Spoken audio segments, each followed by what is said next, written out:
E aqui no Jornal Brasil Atual nós vamos fazer contato agora com o professor Wagner Romão, professor do Departamento de Ciência Política da Universidade de Campinas, a Unicamp. Bom dia, professor. Muito bem-vindo ao Jornal Brasil Atual. Tudo bem?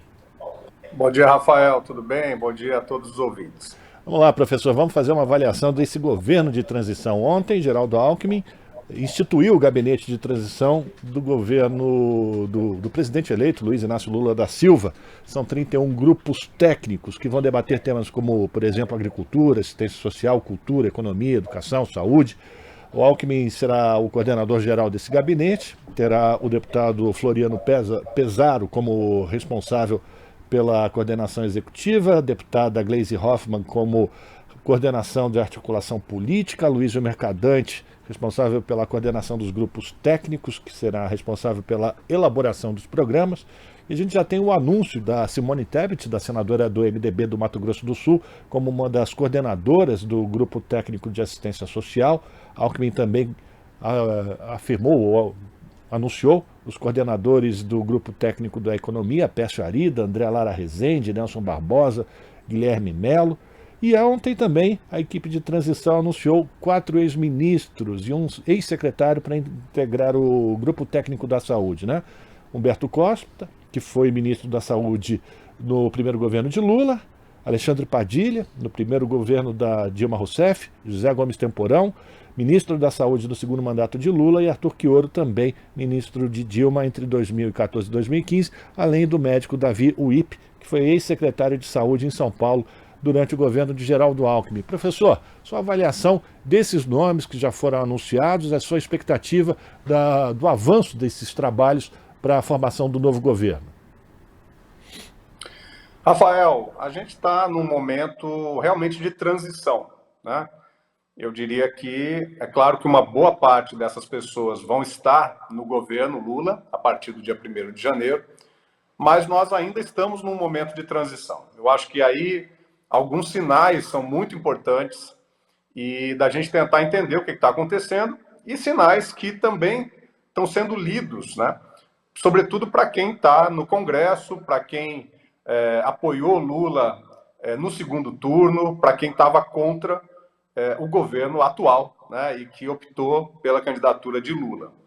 Então, se a gente fizer uma avaliação nesse sentido, a gente vai ver que na área econômica, por exemplo, há uma conexão muito interessante, né? Muito inusitada até, se a gente fosse pensar em tempos atrás, de figuras que tiveram proeminência no governo Fernando Henrique e figuras que são do campo petista, né? E isso é uma sinalização importante de que esse setor, pelo menos nesse momento, está muito organizado para o diálogo, né? Para a construção conjunta de alternativas para o Brasil. E também, na saúde, a gente pode ver, como você disse, né, uma predominância de pessoas ligadas ao PT, mas também uma pessoa aí do campo tucano, né, pelo menos do campo que orbita aí em torno de Geraldo Alckmin, que é o Davi Uip, que foi secretário de Saúde, sobretudo no processo da pandemia aqui no estado de São Paulo. E no campo da assistência social, você citou Simone Tebet, mas há também, né, mais a ex-ministra Tereza Campelo, a Márcia Lopes, né, figuras importantes aí do campo da assistência social, também que sempre tiveram, né, no campo petista, no campo de esquerda. Eu acho que o que está acontecendo é uma situação em que, ao mesmo tempo em que Lula precisa fazer a transição, né, precisa obter informações, precisa ter gente capacitada com experiência de governo, né, para poder captar essas informações e fazer a passagem de bastão de uma maneira segura, de uma maneira em que não haja sobressaltos, em que a população não fique, né, esperando, seja os auxílios, né, e os benefícios na área da assistência social, do desenvolvimento social, seja a necessidade, por exemplo, o Alexandre Padilha tem falado muito disso, né, de uma questão da ampliação da vacinação. Nós vivemos retrocessos muito grandes no campo da saúde, mas, ao mesmo tempo, é uma sinalização também de que esse governo é um governo de frente ampla, né, um governo que vai trazer pessoas de diversos pontos de vista E mais, é claro, evidente, né, que são aqueles que são contrários a tudo o de ruim que aconteceu no governo do Bolsonaro. Né? Então, se a gente for pensar no caso da saúde, quer dizer, ali a gente tem uma unidade muito grande em torno de pessoas que foram muito críticas, né, à gestão Bolsonaro na saúde.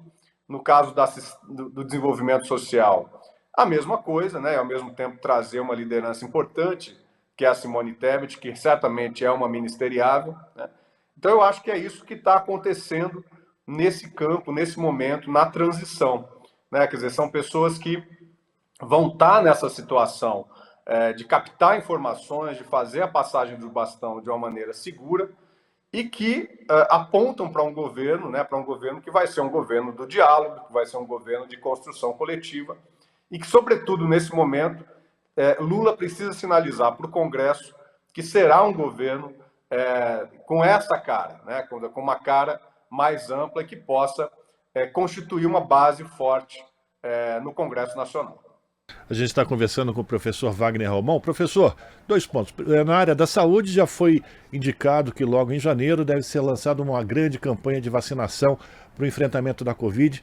A gente tem que lembrar que a gente continua com a pandemia, existe um repique de novos casos acontecendo por todo o Brasil, portanto as pessoas precisam se conscientizar que precisam ter todo o esquema vacinal completo. Isso é um ponto. Segundo ponto, com o anúncio desses economistas, mostra também o compromisso do presidente Lula com a economia e a necessidade de se formular ou de se criar uma arquitetura econômica que permita o pagamento do Auxílio Brasil de R$ 600 pelo menos e também o aumento do salário mínimo, além da isenção na tabela do imposto de renda. Eu queria que o senhor falasse sobre isso. Claro. Veja, Rafael, as pessoas que estão, né, esses 4 economistas que estão presentes aí nessa equipe da transição, eles sabem muito bem que esses foram compromissos assumidos pelo presidente Lula na campanha, né?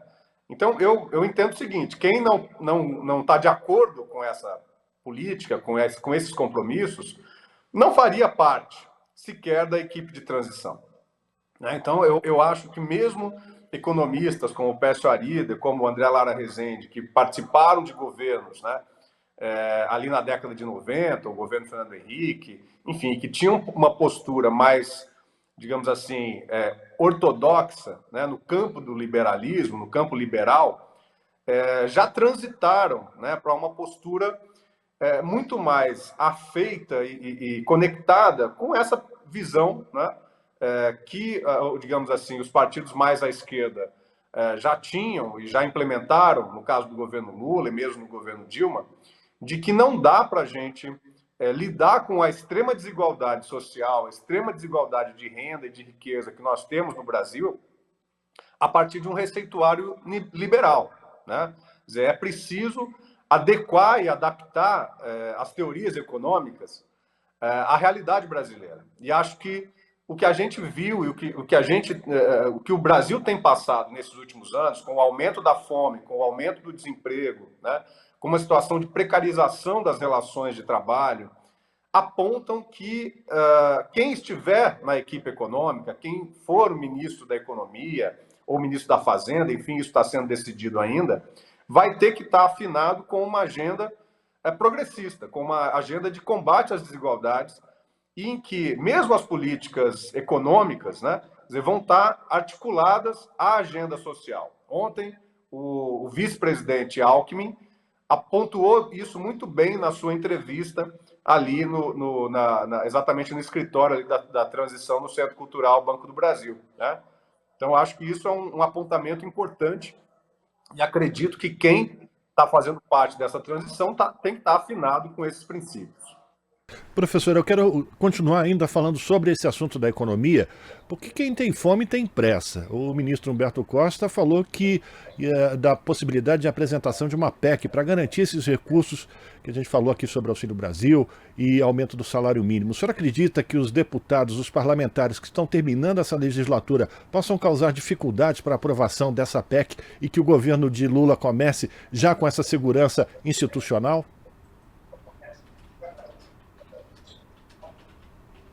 Eu acho que é muito provável que a PEC seja apresentada e seja aprovada, né? Hoje nós temos a presença do presidente Lula em Brasília, conversando com Arthur Lira, né, presidente da Câmara, o Rodrigo Pacheco, presidente do Senado, também alguns ministros ali do STF. Eu acredito que o que está sendo montado, né, o que está sendo estruturado, vai ser feito em comum acordo com essas figuras políticas. Eu acho que aquela máxima do rei morto, rei posto, né, ou seja, uma vez que o atual governo não foi reeleito, né, o Bolsonaro não foi reeleito e Lula venceu as eleições, é muito natural que os atores políticos que estão presentes no Congresso Nacional não impeçam, né, quer dizer, não carreguem o ônus, né, de atrapalhar essa transição, né?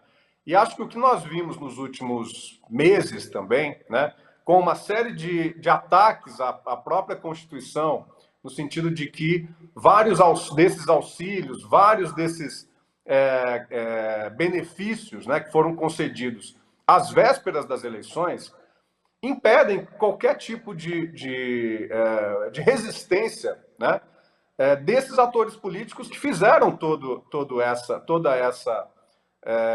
a aprovação dessas medidas, né? Então, eu penso que é muito provável, né, que a PEC seja apresentada e que ela seja aprovada por esse Congresso que aí está, né? E aí, é claro, na sequência, quando os parlamentares, né, que foram eleitos, e essa nova configuração do Congresso se colocar também, e é claro que a transição política está pensando nesse novo Congresso, né, aí a gente precisaria entrar exatamente no debate sobre os partidos que estão vindo para o governo, que estão vindo constituir a base, né, como o MDB ontem, o PSD, conversas que estão sendo feitas, estão iniciando aí com a União Brasil, né, e o bloco que teve lá junto ao Bolsonaro, que é o bloco formado pelo PL, pelos Republicanos e pelo PP, que é o coração do Centrão, né?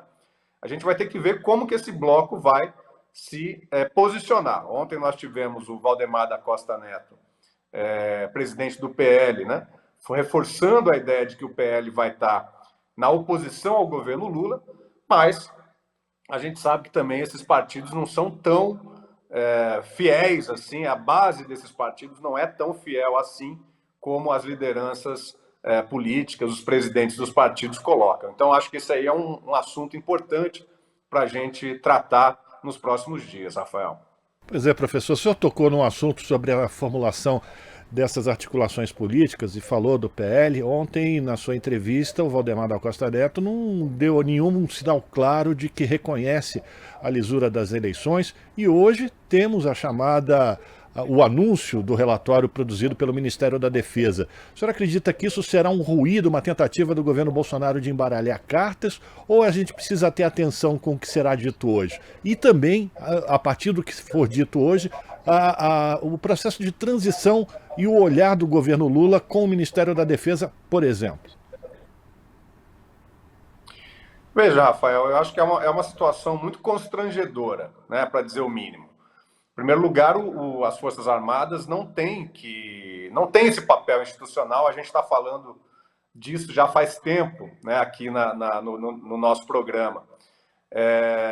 E, por outro lado, o próprio Valdemar da Costa Neto, a gente sabe que aquela situação de ontem, né, naquela mesa, e falando ali aos seus correligionários do PL, ao mesmo tempo ele estava falando para fora, mas ele estava falando muito para dentro do próprio PL. Né? O PL hoje já deve estar com mais de 100 deputados, porque elegeu 99, provavelmente um ou outro deve ter já entrado no PL, porque há um movimento, né, de esvaziamento dos pequenos e dos partidos pequenos e de entrada dos parlamentares nos partidos maiores. E ali há uma divisão muito clara, né? Uma parte do PL é francamente bolsonarista e a outra parte é mais um pessoal ligado à própria figura do Valdemar da Costa Neto. Mas a tarefa dele agora, como presidente desse partido, é unidade, é construir unidade, né? Então, eu acho que muito do que o Valdemar da Costa Neto falou ali ontem, nem ele mesmo acredita, né? Mas faz parte da tentativa de dar algum tipo de liga, né? De conexão com essa base mais extrema bolsonarista que se elegeu pelo PL. Com relação aos militares e a esse relatório, eu acho que o que está sendo falado, né, de pessoas que já tiveram acesso a versões iniciais, é de que eles vão seguir essa tática de dubiedade, né? Essa tática de dizer, mas não dizer nada, né? Que é típica do Bolsonaro, né? Então, é lamentável que as Forças Armadas se prestem a esse papel. Acho que a gente tem que ver, afinal de contas, como virá esse relatório. Mas, francamente, eu penso que ele não trará grandes novidades e não vai alterar isso que nós estamos vendo hoje, que é a transição de um governo que perdeu as eleições para o governo que ganhou as eleições, para o líder que ganhou as eleições, que já está implementando uma nova agenda de relacionamento com o Congresso, de relacionamento com a sociedade e de relacionamento entre as forças políticas que importam nesse país no momento, né? Eu não vejo com grande preocupação e acho que a tendência é que esses movimentos que a gente ainda tem visto nas portas dos quartéis se esvaziem, né, nos próximos dias. Eu acho que nós não devemos temer, embora seja importante acompanhar, né, e, na medida do possível, tentar demover essas pessoas que ainda não perceberam que o candidato delas perdeu as eleições e que elas têm que tocar a vida para frente. E na sua opinião, professor Wagner Romão, a indicação de um ministro da Defesa Civil também é uma sinalização importante para que a gente possa ter o próximo governo de novo com a institucionalidade enfim, dos agentes do Estado e não Sim, como utilização de agentes de governo? claro. Não, a ideia do Ministério da Defesa, né, que agrega, vamos lembrar um pouquinho o pessoal aí mais jovem, né? Antigamente a gente tinha o Ministério do Exército, o Ministério da Marinha e o Ministério da Aeronáutica. E no governo Fernando Henrique Cardoso foi criado esse Ministério da Defesa, né, cuja vocação é de que tenha um civil à frente, né, um ministro civil, e que abarca, né, sob o Ministério da Defesa, as três Forças Armadas, né? Então, isso é um instituto importante, porque simbolicamente mostra que quem coordena a defesa do país é o poder civil, né? Não é o poder militar. Os militares têm que se restringir àquilo que a Constituição lhes pede, né, lhes orienta, e que é um grande papel, um papel de defesa na sociedade brasileira, das fronteiras, né, dos tráficos de armas e assim por diante. Mas, de fato, quem tem que coordenar essa tarefa deve ser alguém, um civil, indicado, claro, pelo presidente da República, né? Então, eu vejo que essa é uma sinalização muito importante para essa transição. Eu tenho certeza que Lula vai indicar um civil que possa fazer um trabalho de, digamos assim, de recolocar, de colocar novamente, né, as Forças Armadas no lugar onde elas sempre deveriam ter estado, né? Não é uma tarefa fácil.